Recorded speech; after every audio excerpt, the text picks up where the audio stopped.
Hello and welcome to Atharva crack competition. আমি রঞ্জিত বর্মন। আজকে discussion করব হচ্ছে West Bengal police constable main 2020 যত জিএসএ কোয়েশ্চেন ছিল সেগুলো। পরীক্ষাটা হয়েছিল 2022 সালের 22শে মে। ফুল মার্কস থাকে হচ্ছে 85 এবং হচ্ছে সময় দেওয়া থাকে 1 ঘন্টা। এখানে কোয়েশ্চেন্স থাকবে, কোয়েশ্চেন্স গুলো কিন্তু অ্যানালিসিস ইয়েতে থাকবে, ঠিক আছে? শুধু আমি কোয়েশ্চেন্স আনসার বলে যাব না। যদি তোমার কোয়েশ্চেন এর আনসার দরকার পড়ে তাহলে এই সেম কোয়েশ্চেন্স গুলোই সেম এটাই আমি একটা প্লেলিস্টের লিংক দিয়ে দিয়েছি। একদম ফার্স্ট যে প্লেলিস্টের লিংকটা পাচ্ছ ওইটাতে যেতে পারো। যত ওয়েস্ট বেঙ্গলের পুলিশ হয়েছে সেটা মেন হোক, তারপরে তো মানে মেন্সের এক্সাম হোক, তারপরে তোমার প্রিলিমিনারি হোক, কনস্টেবল হোক, এসআই হোক, যত ওয়েস্ট বেঙ্গলের পরীক্ষা বিগত বছরে হয়ে গেছে প্রত্যেকটার আমি পিডিএফ দিয়ে ভিডিও লেকচারের মাধ্যমে আপলোড করে দিয়েছি। পিডিএফও পেয়ে যাবে আমার টেলিগ্রাম চ্যানেলে এবং ভিডিও অ্যানালিসিসও পেয়ে যাবে টেলিগ্রাম চ্যানেলে। তবে ওইখানে মানে আমার ইউটিউব চ্যানেলে। তবে কিন্তু ওখানে শুধুমাত্র আমি প্রশ্ন আনসার করেছি। এখানে কিন্তু প্রশ্ন আনসার নয়, আমরা হচ্ছে অ্যানালাইসিস করব। তার কারণ আছে। কারণটা হচ্ছে, চলো ফার্স্ট কোয়েশ্চেন এখানে রয়েছে। বলছে অমরকণ্টক থেকে নিম্নের কোন নদীটি উৎপত্তি হয়েছে, ঠিক আছে? এবার দেখো এই প্রশ্নটা তো নেক্সট ইয়ারে নাও আসতে পারে, কিন্তু এই কোয়েশ্চেন্স রিলেটেড কোয়েশ্চেন্স আসতে পারে। সেই কারণে আমরা এই প্রশ্ন, এই ধরনের কোয়েশ্চেন্স এর আশেপাশে যত ধরনের এমসিকিউজ হয় সেগুলো ডিসকাশন করব। সেই জন্যই হচ্ছে এই ধরনের ভিডিওটা আনা। কয়েকজন আমাকে বলেছিল যে একটু অ্যানালিসিস ফরম্যাটে যদি আনা হয় তাহলে বেশ ভালো প্রিপারেশন হয়। যদি তুমি এতদিন থেকে প্রিপারেশন করছো, যদি তুমি মনে করো যে তোমার প্রিপারেশনটা কেমন চলছে একটু জেনে নেওয়া উচিত, বা অ্যানালিসিস করতে করতে এই যে আমার যে ইনফরমেশন গুলো তোমাদের সাথে শেয়ার করবো সেগুলো কি হবে, তোমার জানা থাকলে রিভিশন হয়ে যাবে, না জানা থাকলে তোমার জেনে নেওয়া হবে, তোমার প্রিপারেশনকেই বুস্ট করবে, ঠিক আছে? চলো আমি বেশি কথা বাড়াবো না, চলো ফার্স্ট কোয়েশ্চেন। তো অমরকণ্টক হয় হচ্ছে অমরকণ্টক থেকে উৎপত্তি হয়েছে নর্মদা নদী, ঠিক আছে? নর্মদা একটি ওয়েস্টার্ন মানে তোমার ওয়েস্ট ফ্লোয়িং রিভার, মানে হচ্ছে পশ্চিম বাহিনী নদী। এটা আমরা জানি পশ্চিম বাহিনী নদী, এবং এইটা হচ্ছে নর্মদা নদীর তোমার কি বলে ম্যাপ। তো এইটা হচ্ছে অমরকণ্টক, এই যে জায়গাটা দেখতে পাচ্ছ, এটা অমরকণ্টক ছত্তিশগড়ে পড়ে। ছত্তিশগড়ের অমরকণ্টক থেকে প্রবাহিত হয়ে পশ্চিম দিকে এসেছেন, পশ্চিম দিকে এটা হচ্ছে খাম্বাত উপসাগর। তো গালফ অফ খাম্বাতে এসে মিশেছে, ঠিক আছে? আর কি মনে রাখবো, এটা হচ্ছে উত্তরে বিন্ধ্য পর্বত, দক্ষিণে হচ্ছে সাতপুরা। দুটো পাহাড়ের মধ্যে দিয়ে গেছে, তার জন্য বলা হয় এটা গ্রস্ত উপত্যকা দিয়ে প্রবাহিত নদী, ঠিক আছে? গ্রস্ত উপত্যকা প্রবাহিত নদী আরেকটি আছে, সেটা হচ্ছে তাপ্তি নদী। এই দুটোই গ্রস্ত উপত্যকার মধ্যে দিয়ে প্রবাহিত হয়। আর নর্মদা নদীর মধ্যে একটি রয়েছে, তোমার কি বলে বাঁধ রয়েছে, তোমার কি বলে, জলপ্রপাত রয়েছে। জলপ্রপাতের নাম হচ্ছে কপিলধারা। কপিলধারা জলপ্রপাত। এবং এই কপিলধারা ছাড়াও আরেকটা রয়েছে, সেটা হচ্ছে ধুয়াধার জলপ্রপাত। ধুয়াধার বহুবার পরীক্ষায় এসেছে। ধুয়াধার জলপ্রপাতকেই বলা হয় ক্লাউড অফ মিস্ট, আর ধুয়াধার জলপ্রপাতকেই বলা হয় মার্বেল রক। মনে থাকবে? আচ্ছা। আম, আর কি বলবো, বলবো হচ্ছে উম, চলো তাহলে তাপ্তি নদী সম্পর্কে বলি। তাপ্তি নদীর তীরে সুরাট অবস্থিত, সুরাট, ঠিক আছে? তাপ্তি নদীর তীরে সুরাট অবস্থিত। তাপ্তি নদীর এই এখান থেকে এসে তোমার এই অঞ্চলটাতে এসে মিশেছে, ঠিক আছে? আচ্ছা, সবরমতী নদী হচ্ছে এখানেই পড়ে। সবরমতী নদী তোমার আরাবল্লী থেকে সৃষ্টি হয়েছে, আরাবল্লী থেকে সৃষ্টি হয়ে খাম্বাত উপসাগরে মিশেছে। আর সবরমতীর তীরেই দুটো ইম্পর্টেন্ট সিটি গুজরাটের, একটা হচ্ছে আহমেদাবাদ, আরেকটা হচ্ছে তোমার গান্ধীনগর, ঠিক আছে? গান্ধীনগর, এই দুটো শহর অবস্থিত, ঠিক আছে? মাহি নদী থেকে যেটা সব থেকে ইম্পর্টেন্ট সেটা হচ্ছে এটি বিন্ধ্য পর্বত থেকে প্রবাহিত হয়ে উপরে রাজস্থান হয়ে তারপরে আবার তোমার খাম্বাত উপসাগরে এসে মিশেছে। তো এটি কি করেছে, কর্কট ক্রান্তি রেখাকে কর্কট ক্রান্তিকে দুবার অতিক্রম করে, ঠিক আছে? এটা মনে রাখবে। একমাত্র ভারতীয় নদী কর্কট ক্রান্তিকে দুবার অতিক্রম করে মাহি নদী খাম্বাত উপসাগরে বিন্ধ্য পর্বত থেকে। পরবর্তী প্রশ্ন বলছে থর মরুভূমি ভারতবর্ষের নিম্নলিখিত কোন রাজ্যটিতে অবস্থিত? দেখো আমরা প্রত্যেকে জানি, ছোট্টবেলা থেকে পড়ে এসেছি, অপশন নাম্বার এ রাজস্থানে। এখান থেকে একটা কোয়েশ্চেন আসে, পতিত ভূমি, পতিত ভূমি বা চাষ অযোগ্য ভূমি সব থেকে বেশি কোথায় রয়েছে? তো আনসারটা রাজস্থানই হবে, ঠিক আছে? রাজস্থানের একদম পশ্চিম দিকে একটি জায়গা রয়েছে, নাম হচ্ছে জয়সলমীর। জয়সলমীর, এই জয়সলমীর হচ্ছে, জয়সলমীরে তোমার একেবারে মরুভূমি এলাকা অঞ্চল, ঠিক আছে? আর এটাই হচ্ছে সব থেকে ড্রাইয়েস্ট প্লেস এবং হচ্ছে সব থেকে তোমার উষ্ণতম অঞ্চল, ওকে? আচ্ছা, পরবর্তী প্রশ্ন, ইউরো। ইউরো শব্দটি নিম্নলিখিত কিসের সঙ্গে সম্পর্কিত? ধর্ম, বিচার ব্যবস্থা, সেনাবাহিনী নাকি অর্থনীতি? আনসার কি করবে, অপশন নাম্বার ডি করবে। এটা একটি অর্থনীতি। তার কারণ কি? তার কারণ হচ্ছে ইউরো হচ্ছে একটি মুদ্রা। এটি একটি মুদ্রার উদাহরণ। কিসের? না, ইউরোপিয়ান ইউনিয়ন বলে একটি তোমার গ্রুপ রয়েছে ইউরোপে। ইউরোপের বিভিন্ন দেশেরা ইউরোপিয়ান ইউনিয়ন বানিয়ে রেখেছে। তো এদের এই ইউরোপিয়ান ইউনিয়ন যারা মেম্বার সেই সমস্ত দেশের মুদ্রা হচ্ছে ইউরো, ঠিক আছে? আমরা জানি, এটা সোজা প্রশ্ন। পরের প্রশ্ন বলছে ঘন ডেসিমিটার কত ঘন মিলিলিটার? ঘন ডেসিমিটার মানে যে আমরা পড়ি কিলোমিটার, হেক্টোমিটার, ডেকামিটার, তারপরে মিটার একদম মিডলে, তারপরে মিটারের পরে ৩ টে আরো কি, কি? না, ডেসিমিটার, তারপরে হচ্ছে তোমার সেন্টিমিটার, এবং লাস্টে হচ্ছে এমএম বা মিলিমিটার। ওকে, এবার কি বলেছে, ডেসিমিটার। আমরা জানি এরকম করে একটা একটা ঘর যখন আমরা আমাদের ডান দিকে এগোবো তখন ইনটু 10 হয়, ঠিক আছে? আর যখন আমরা একটা একটা ঘর বাঁ দিকে যাবো, একটা একটা ঘর বাঁ দিকে যাবো, তখন ভাগ 10 হয়, ঠিক আছে? তো এখানে বলেছে কি ডেসি, ডেসি মানে এইখানটাতে রয়েছে এই পোর্শনটাতে, ঠিক আছে? তার মানে কি 100 ডেসি। তার মানে কোন দিকে যাচ্ছে, এইদিকে যাচ্ছে। একটা ঘর দুটো ঘর, এই যে মিলিমিটারে আসবে, তাহলে দুটো ঘর মানে ইনটু 10, আবার ইনটু 10, তার মানে 100 ইনটু 100, তার মানে দুটো শূন্য, অপশন নাম্বার এ, ঠিক আছে? তাহলে উত্তর হবে অপশন নাম্বার এ, ঠিক আছে? 4টে শূন্য হবে। তাহলে এরকমই তোমরা যদি মনে করো মিটার থাকতো 10 মিটার, তাহলে এমএম এ কত হতো? তাহলে আরেকটা ইনটু 10 হতো, ঠিক আছে? আরেকটা ইনটু 10 মানে 3টে শূন্যের সাথে বসিয়ে দিতাম। 1 2 3, ঠিক আছে? 10 এর সাথে। পরবর্তী প্রশ্ন বলছে কি কোন শহর ভারতের ম্যানচেস্টার নামে পরিচিত? দেখো কোয়েশ্চেনটা একেবারে সোজা প্রশ্ন। আমরা জানি, ছোট থেকে পড়েছি, ম্যানচেস্টার বলা হয় Ahmedabad, Gandhinagar, Vadodara, Surat. Answer is option number A, আহমেদাবাদকে বলা হয়। তার কারণ কি? তার কারণ হচ্ছে ম্যানচেস্টার শহর হচ্ছে ইংল্যান্ডে অবস্থিত, ঠিক আছে? ইংল্যান্ডের একটি শহর হচ্ছে ম্যানচেস্টার। সেখানে বস্ত্র শিল্প প্রচুর রয়েছে, ঠিক আছে? তো সেই ম্যানচেস্টারের সাথে তুলনা করে আমাদের আহমেদাবাদকে বলা হয়, কারণ আহমেদাবাদেও বস্ত্র কারখানা প্রচুর পরিমাণে রয়েছে, ঠিক আছে? আচ্ছা, সেই জন্যই ম্যানচেস্টার বলা হয়। এবার যদি বলা হয় উত্তর ভারতের ম্যানচেস্টার, উত্তর ভারতের ম্যানচেস্টার হচ্ছে কানপুর, কারণ কানপুরে বেশি রয়েছে তোমার বস্ত্র কারখানা। এবং দক্ষিণ ভারতের কথা যদি বলা হয়, দক্ষিণ ভারতের হচ্ছে তোমার কোয়েম্বাটুর, কোয়েম্বাটুর, কোয়েম্বাটুর, ঠিক আছে? কোয়েম্বাটুর দক্ষিণ ভারতের ম্যানচেস্টার। ম্যানচেস্টারটা কোন শহরের মানে কোন দেশের? না ইংল্যান্ডের কিন্তু, ঠিক আছে? আচ্ছা, গান্ধীনগর হচ্ছে গুজরাটের রাজধানী, ঠিক আছে? আর সুরাট হচ্ছে তাপি নদীর তীরে পড়ে, আমি অলরেডি ডিসকাশন করেছি একটু আগেই। আর সুরাটকেই বলা হয় ডায়মন্ড সিটি বা হীরার শহর। হীরা শহর বলা হয় এই সুরাটকে। পরবর্তী প্রশ্ন, নিম্নোক্ত কোন রাজ্যটিতে বিধান পরিষদ নেই? বিধান পরিষদ কি? যেমন আমাদের পার্লামেন্টে দুটো কক্ষ, একটা হচ্ছে লোকসভা, একটা হচ্ছে রাজ্যসভা। রাজ্যসভা উচ্চ কক্ষ, তেমনি একই রকম ভাবে আমাদের যে রাজ্যের স্টেট অ্যাসেম্বলি গুলো রয়েছে, স্টেট লেজিসলেটিভ যে তোমার লেজিসলেচার গুলো রয়েছে, তাদেরও দুটো কক্ষ হয়, ঠিক আছে? একটা হচ্ছে আপার হাউস, সেটাকে বলা হয় বিধানসভা। বিধানসভা, এটা হচ্ছে লোয়ার হাউস, সরি, ঠিক আছে? এটা হচ্ছে লোয়ার হাউস, নিম্ন মানে যেটা লোকসভা বলতে পারো, লোকসভা সমতুল্য। আর একটা হচ্ছে তোমার বিধান পরিষদ, বিধান পরিষদ, ঠিক আছে? তো বিধান পরিষদ। এবার এই যে বিধান পরিষদ, এইটাই হচ্ছে রাজ্যসভা সমতুল্য। তার মানে এটা হচ্ছে রাজ্যের আইনসভার উচ্চ কক্ষ, ঠিক আছে? উচ্চ কক্ষ। তো এটা কিন্তু সব রাজ্যে নেই, মাত্র ৭ খানা রাজ্যে রয়েছে এটা। এই বিধান পরিষদ হচ্ছে মাত্র ৭ খানা রাজ্যে, বাকি রাজ্যগুলো এটাকে তুলে দিয়েছে, ঠিক আছে? কারণ আননেসেসারি ব্যাপার-স্যাপার আরকি। তো এই ৭ টা রাজ্য কোনগুলো? ৭ টা রাজ্য রাজস্থান, মহারাষ্ট্র, বিহার এবং উত্তরপ্রদেশের মধ্যে একটা হবে না। তো রাজস্থানে কোনো এরকম নেই। রাজস্থানে বিধান পরিষদ নেই। তাদের হচ্ছে আইনসভা একটা কক্ষ। ওকে? তার মানে মহারাষ্ট্রে আছে, বিহারে আছে, উত্তরপ্রদেশে আছে। এছাড়া কার আছে? ৩ টে হলো, ৪ নম্বর দিল্লি কি? কর্ণাটকের আছে, ঠিক আছে? কর্ণাটকের আছে। আর কার আছে? আর কার আছে? আছে হচ্ছে অন্ধ্রপ্রদেশের।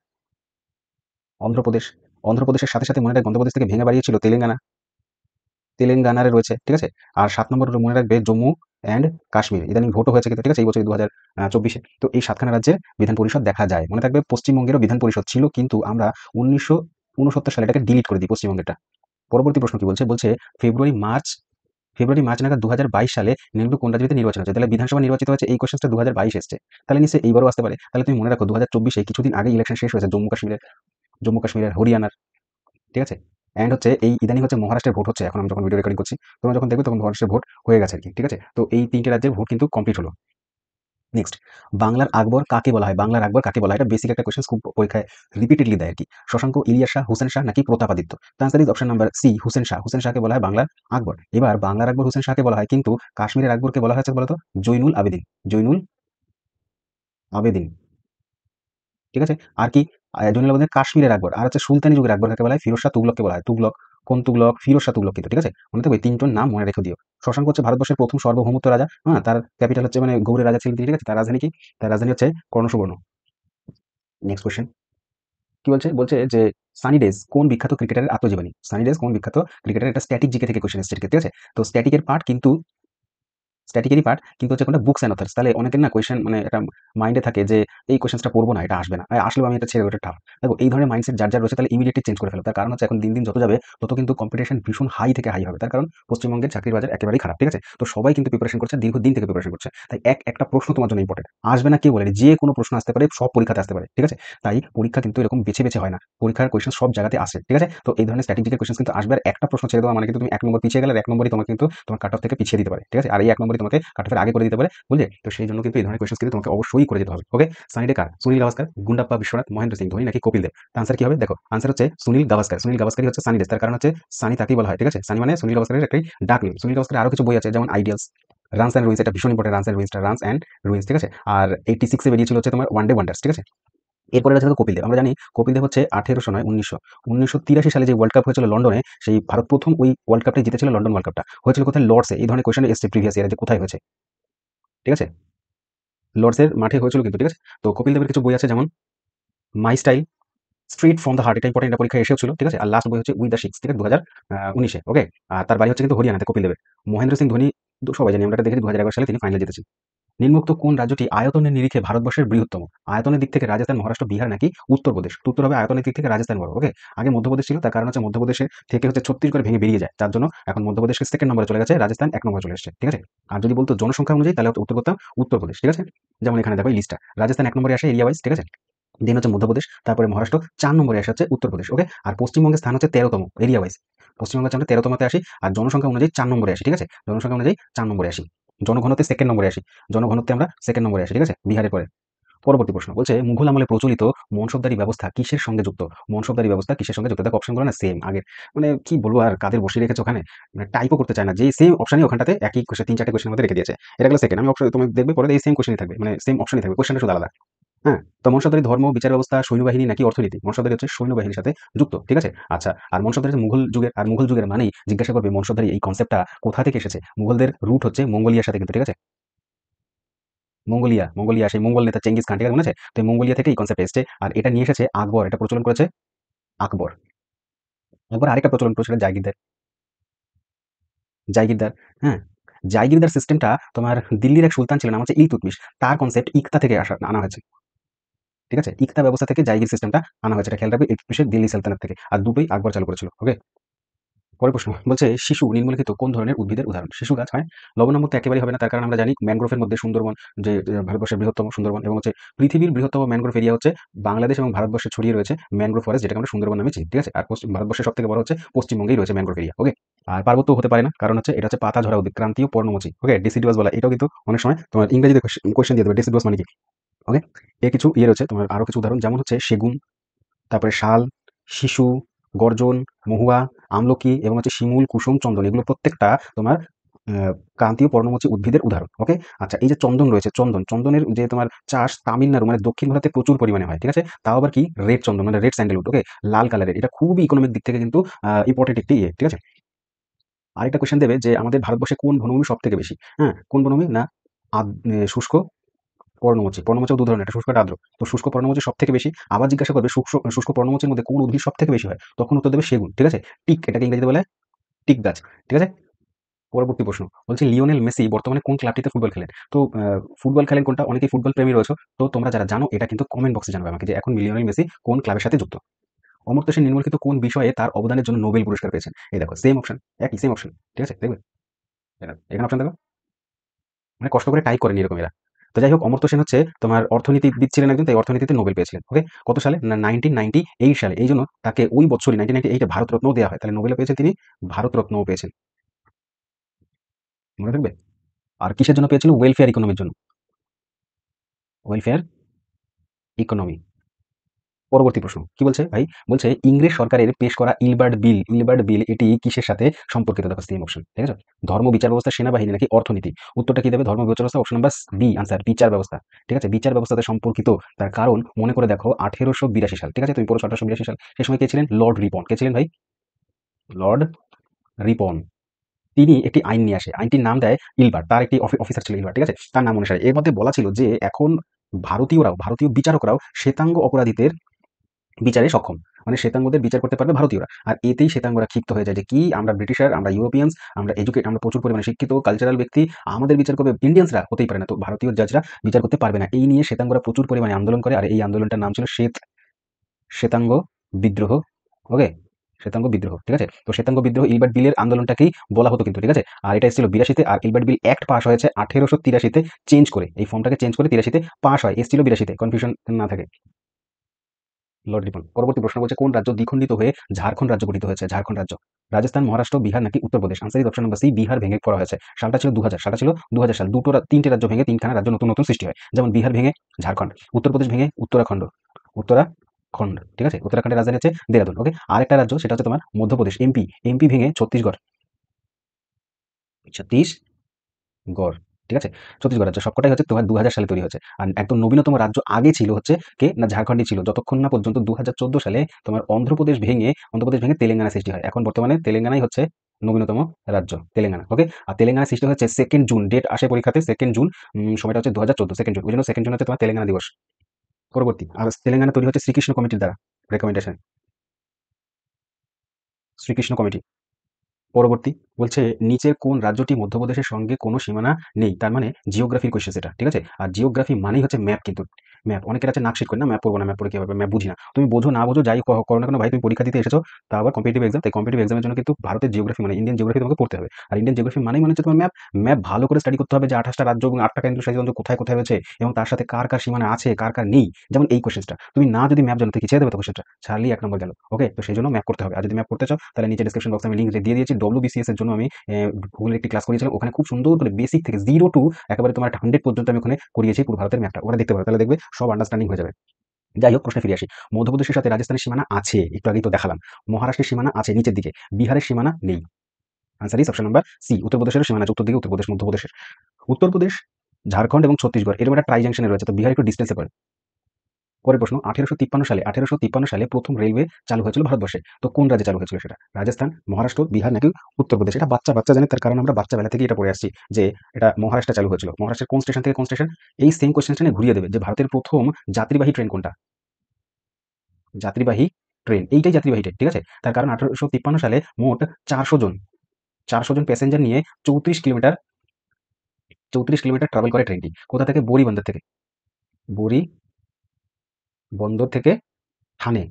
আর বন্দী বন্দরটাই হচ্ছে তোমার মুম্বাই করা হয়। তো মুম্বাই টু থানে করা হয়। বোরি বন্দর টু থানে। 34 কিলোমিটার, 400 জন প্যাসেঞ্জার। আর এখানে হচ্ছে তোমার 3টে ইঞ্জিন ছিল। একটা হচ্ছে সাহিব বা সাহেব যাই বলো না কেন, সিন্ধ ও সাহেব সিন্ধ ও উম,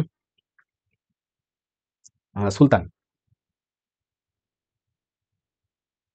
সুলতান, ঠিক আছে? আচ্ছা বেশ। আচ্ছা নেক্সট হচ্ছে আরেকটা কথা বলো যে 1853 তো 1854 ওয়েট করতে হয়নি আমাদের। 1854 মানে পরের বছরই আমাদের পূর্ব ভারতে মানে পশ্চিমবঙ্গে মানে জগতে বেঙ্গল ছিল রেলওয়ে চালু হয়। কোথা থেকে? না হাওড়া থেকে হুগলি।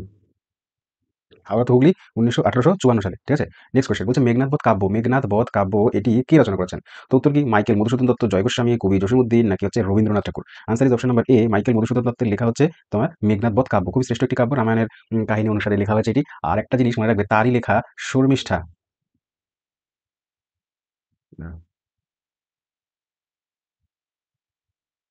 শর্মিষ্ঠা একটি নাটক, তার লেখা, ঠিক আছে? আর কি মনে রাখবে এখান থেকে? জয় গোস্বামী কিছু লেখা মনে রাখতে পারো, যেমন হচ্ছে খুব ইম্পর্টেন্ট, যারা বৃষ্টিতে ভিজেছিল। আর কি মনে রাখবে? পাগলি তোমার সঙ্গে, ঠিক আছে? এই দুটো কাহিনী মনে রাখতে পারো। নেক্সট বলছে অষ্টাঙ্গিক মার্গ, এই অষ্টাঙ্গিক মার্গ কোন ধর্মের সাথে যুক্ত? কোন ধর্মের সাথে? হিন্দু, ইসলাম, জৈন নাকি বৌদ্ধ? Answer is option number D, বৌদ্ধ ধর্মের সাথে যুক্ত। ঠিক আছে? অষ্টাঙ্গিক মার্গ মানে হচ্ছে 8টা পথ, 8টি পথ, ওকে? 8টি পথের কথা বলা হয়েছে। আর বৌদ্ধ ধর্ম হচ্ছে পালি ভাষায় প্রকাশিত হতো, পালি ভাষায় তারা হচ্ছে ধর্ম প্রচার করতেন। তারপর হচ্ছে জৈন ধর্মের মধ্যে রয়েছে পঞ্চ মহাব্রত, পঞ্চ মহাব্রত। আর এরা হচ্ছে তোমার জৈনরা প্রাকৃত ভাষায় ধর্ম প্রচার করতেন, ঠিক আছে? নেক্সট কোয়েশ্চেন বলছে মহাত্মা গান্ধী চম্পারণ নামক যে স্থান থেকে আইন অমান্য আন্দোলন শুরু করেন সেটি নিম্নলিখিত কোন রাজ্যটিতে অবস্থিত? কিসের কথা বলেছেন? না চম্পারণের কথা বলেছে। চম্পারণ রাজস্থান, মহারাষ্ট্র, বিহার নাকি Uttar Pradesh? Answer is option number C, Bihar, ঠিক আছে? বিহারে চম্পারণ 1800 নয় 1917 সালে এই আন্দোলনটি তিনি করেন এবং গান্ধীজি ভারতবর্ষে এসেছিলেন 1915 সালে। এসে 3টি আন্দোলন করেছেন, তার মধ্যে একটা হচ্ছে বিহারের চম্পারণ। আর এইটাই বিহারের চম্পারণ হচ্ছে গান্ধীজির জীবনের প্রথম আন্দোলন ভারতবর্ষে এসে। এছাড়া আরেকটা হচ্ছে খেদা আন্দোলন, এটা হচ্ছে আহমেদাবাদের মিল স্ট্রাইক, 3টে করেছিল, ওকে? আর চম্পারণে কেন তিনি গেছিলেন আন্দোলন করতে? তার কারণ সেখানে নীল চাষীদের উপরে প্রচুর পরিমাণে তোমার করা হতো, তোমার জোর জুলুম করা হচ্ছিল এবং এখানে 3 কাঠিয়া ব্যবস্থা প্রচলন ছিল। 3 কাঠিয়া, মনে রেখে দিও, 3 কাঠিয়া ব্যবস্থা। এটি হচ্ছে তোমার এই চম্পারণের নীল আন্দোলনের সাথে যুক্ত। এখানে তিনি গেছিলেন রাজকুমার শুক্লার আহ্বানে। রাজকুমার শুক্লা, ঠিক আছে? আর এই বিহারে গিয়ে তার সাথে দেখা হয়েছিল আমাদের ভারতের প্রথম প্রেসিডেন্ট রাজেন্দ্র প্রসাদ, রাজেন্দ্র প্রসাদের সাথে, ঠিক আছে? নেক্সট বলছে বুল অ্যান্ড বিয়ার এই শব্দ বন্ধটি কিসের সঙ্গে যুক্ত? দেখো এই সেম কোয়েশ্চেন কিন্তু এই বছর পিএসসি ক্লার্কশিপে এসছে। ক্লার্কশিপে আমার একটা স্টুডেন্ট বলছিল কোন সেকেন্ড শিফটটা ফার্স্ট শিফটে যেন এসছে এই কোয়েশ্চেনটা, বুল অ্যান্ড বিয়ার এই দুটোর মধ্যে যেকোনো একটা এসেছিল, ঠিক আছে? তো কি তো কোয়েশ্চেন একটা পরীক্ষা থেকে আরেকটা পরীক্ষাতে রিপিট হয়, তাই হচ্ছে কোনো এরকম এই কোয়েশ্চেনের মধ্যে কোনো ভেদভাব নেই যে এই কোয়েশ্চেনটা এই পরীক্ষাতে আসবে, এই পরীক্ষাতে আসবে, এই পরীক্ষায় আসবে না, এমন না। সব কোয়েশ্চেন সব পরীক্ষাতে আসতে পারে, বিশেষ করে ওয়েস্ট বেঙ্গলে যেই এক্সামগুলো কন্ডাক্ট করানো হয় সেটা পিএসসি হোক যাই হোক না কেন, ওকে? তো বুল অ্যান্ড এটা হচ্ছে তোমার অর্থনীতিতে অপশন নাম্বার ডি, ওকে? বুল মানে কি? বুল মানে হচ্ছে খুব শিংওয়ালা শক্তিশালী একটা প্রাণী। তো যখন এইভাবে মনে রাখবে, যখন হচ্ছে শেয়ার মার্কেটের সাথে যুক্ত, এটা স্টক মার্কেটে, ঠিক আছে? স্টক মার্কেটের প্রাইস যখন হাইকে থাকে, দাম বেড়ে যায়, তখন হচ্ছে বুল। আর যখন নাকি শেয়ার মার্কেটের দাম পড়তে থাকে তখন হচ্ছে বিয়ার। বিয়ার হচ্ছে এভাবে মনে রাখতে, বিয়ার মানে যে মানে কি বলে, ভল্লুক। ভল্লুকগুলো শুয়ে থাকে, ঝিমোতে থাকে, হ্যাঁ? বেশি দূরে দৌড়াতে পারে না। তো কি প্রাইস কমে গেছে, তো এনার্জি লেস হয়ে গেছে। নেক্সট, আচ্ছা আমাদের স্টক মার্কেটের যে তোমার কন্ট্রোলার সেটা হচ্ছে তোমার সেবি কিন্তু, ঠিক আছে? সেবি কন্ট্রোল করে। আর সেবির পুরো নামও পরীক্ষায় জিজ্ঞাসা করে। আ কি মনে রাখবে? Security exchange board of India, ঠিক আছে? কি হলো? হ্যাঁ, security exchange board of India, যেটি তৈরি হয়েছিল কত সালে? না 1988 সালে এটি তৈরি হয় এবং 1992 সালে এটিকে তোমার কি করা হয়? না 92 সালে স্ট্যাচুটরি বডির বা বিধিবদ্ধভাবে করা হয়। কিন্তু স্থাপিত হয়েছিল 88 সালে। আর এই সেবির সাথে একটি কমিটি জড়িত। কমিটি হচ্ছে তোমার নরসিংহ কমিটি। নরসিংহ, ঠিক আছে? মনে থাকবে? ইম্পোর্টেন্ট এগুলো সব। আর সেবি রয়েছে বোম্বেতে। নেক্সট কোয়েশ্চেন নিম্নলিখিত কোন রাজ্যে সহ্যদ্রি বা সহ্যদ্রি পর্বতমালা অবস্থিত? সহ্যদ্রি পর্বতমালা এটি একটি সংস্কৃত নাম। এই সংস্কৃত নাম পশ্চিম ঘাট পর্বতের। তাহলে পশ্চিম ঘাট বুঝেই গেছো, পশ্চিম ঘাট রাজস্থানে তো নেই। মহারাষ্ট্রে অপশন নাম্বার বি, মহারাষ্ট্রে। বিহারে তো অবশ্যই হবে না, উত্তরপ্রদেশও হবে না। তাহলে মহারাষ্ট্র হচ্ছে কারেক্ট আনসার, ঠিক আছে? আরেকটা কোয়েশ্চেন আসে যে সহ্যদ্রি বা তোমার কি বলে পশ্চিম ঘাট পর্বতের উচ্চতা কোন দিকে বাড়ে, ঠিক আছে? কোন দিকে বাড়ে? এখান থেকে তোমার শুরু হয় আস্তে আস্তে দক্ষিণ দিকে আসতে শুরু করে। তো দক্ষিণ দিকেই হচ্ছে উচ্চতা এর বৃদ্ধি পায়, দক্ষিণ দিকে। আর এরকম কেরালার এরকম একটা জায়গাতে তোমার এর হচ্ছে সর্বোচ্চ, দক্ষিণ ভারতের সর্বোচ্চ শৃঙ্গ আন্না আন্নামালাই পর্বতের আনাইমুদি, ঠিক আছে? আনাইমুদি অবস্থিত। তো উচ্চতম হচ্ছে এইটাই, দক্ষিণ দিকে উচ্চতা বাড়ে। আর মলয়দ্রি বলা হয় পূর্ব ঘাটকে, পূর্ব ঘাট এইদিকে রয়েছে মলয়দ্রি। ভারতবর্ষে যে বর্ষা আসে এই পশ্চিম ঘাটের হাত কিন্তু অনেক বেশি। আইরিশ, আইরিশ এই যে ব্যাপারটি, এই জিনিসটি মানব শরীরের কোন অংশে রয়েছে? আইরিশ, আইরিশ চোখ, হৃৎপিণ্ড, নাক নাকি কান? আই মানে চোখ, আই মানে চোখ, তো চোখের মধ্যে হচ্ছে অপশন নাম্বার, ঠিক আছে? আইরিশ রয়েছে, লেন্স রয়েছে, লেন্স তো আমরা জানি লেন্স রয়েছে। তারপরে লেন্সকে ধরে রাখা এক ধরনের পেশি, সেগুলো হচ্ছে সিলিয়ারি মাসলস বা সিলিয়ারি বডি। মনে রাখবে সিলিয়ারি মাসলস বা সিলিয়ারি বডি সেটা হচ্ছে চোখের লেন্সকে ধরে রাখতে কাজে আসে, ঠিক আছে? আচ্ছা কান, কানের মধ্যে কি থাকে জানো? Otolith, otolith, cochlea. তার কারণ এগুলো আসতে পারে, এটা যদি আসতে পারে। আইরিশ যদি আসতে পারে তো ককলিয়া কোথায় থাকে সেটাও তো আসতে পারে, ঠিক আছে? অটোলিথ আসতে পারে। নাকের মধ্যে অলফ্যাক্টরি রিসেপ্টর থাকে।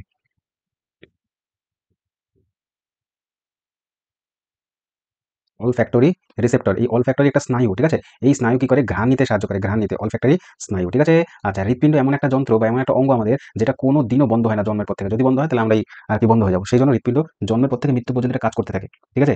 তো এত কাজ করে, অবিরাম কাজ করে চলেছে। এ কেন হাঁপায় না? পরীক্ষায় এটাও প্রশ্ন আসে যে কেন হৃৎপিণ্ড হাঁপায় না? তার কারণ হৃৎপিণ্ডের মধ্যে যে মাসলস গুলো রয়েছে, সেই মাসলসের মধ্যে যে সেলগুলো রয়েছে, সেই সেলে মাইটোকন্ড্রিয়া প্রচুর পরিমাণে রয়েছে। আর সেই মাইটোকন্ড্রিয়া প্রচুর পরিমাণে এটিপি ও তোমার শক্তি করে, উৎপাদন করে। আর আমরা জানি মাইটোকন্ড্রিয়া শক্তিঘর, তো মাইটোকন্ড্রিয়া হচ্ছে প্রচুর পরিমাণে রয়েছে আর অনেক শক্তি যোগান দেয় হৃৎপিণ্ডকে, তাই হচ্ছে হাঁপায় না। ওকে?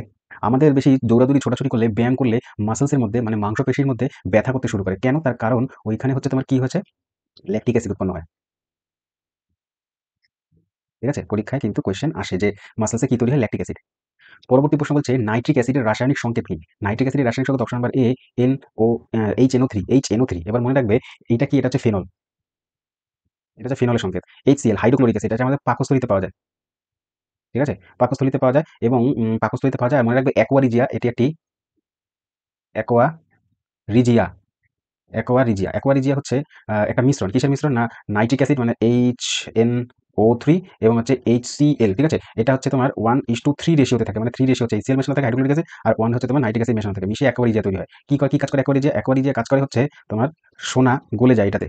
ঠিক আছে? এই মিশ্রণটাতে সোনা গলে যায়, সলিউশনতে গলে যায়। তাই হচ্ছে সোনা বিশুদ্ধ কিনা বা তার মধ্যে ইম্পিউরিটি মেশানো আছে কিনা সেইটা হচ্ছে নির্ধারণ করে অ্যাকোয়ারিজিয়া। অ্যাকোয়ারিজিয়া হচ্ছে একটা ল্যাটিন নাম, যার আসল নাম হচ্ছে মানে অন্য নাম হচ্ছে আরেকটি নাম হচ্ছে তোমার রয়্যাল ওয়াটার। ওকে? আচ্ছা HCl এর আরেকটা নাম আছে, নাম হচ্ছে মিউরিয়েটিক অ্যাসিড, মিউরিয়েটিক অ্যাসিড। ওকে? আচ্ছা একটা কথা বলি, যদি তোমরা প্রচুর পরিমাণে সায়েন্সের কোয়েশ্চেনস করতে চাও, 10,000 সায়েন্সের কোয়েশ্চেনস করতে চাও, নিচে ডেসক্রিপশন বক্সে লিংক দেওয়া আছে। অবশ্যই কিন্তু প্লেলিস্টে যাও। প্রচুর আমি কোয়েশ্চেনস করেছি সায়েন্সের, শুধুমাত্র পুলিশের জন্য। ঠিক আছে? আচ্ছা হাইড্রোক্লোরিক অ্যাসিড, এটা H2SO4। এই H2SO4 ব্যাটারিতে ব্যবহার হয়। ব্যাটারি।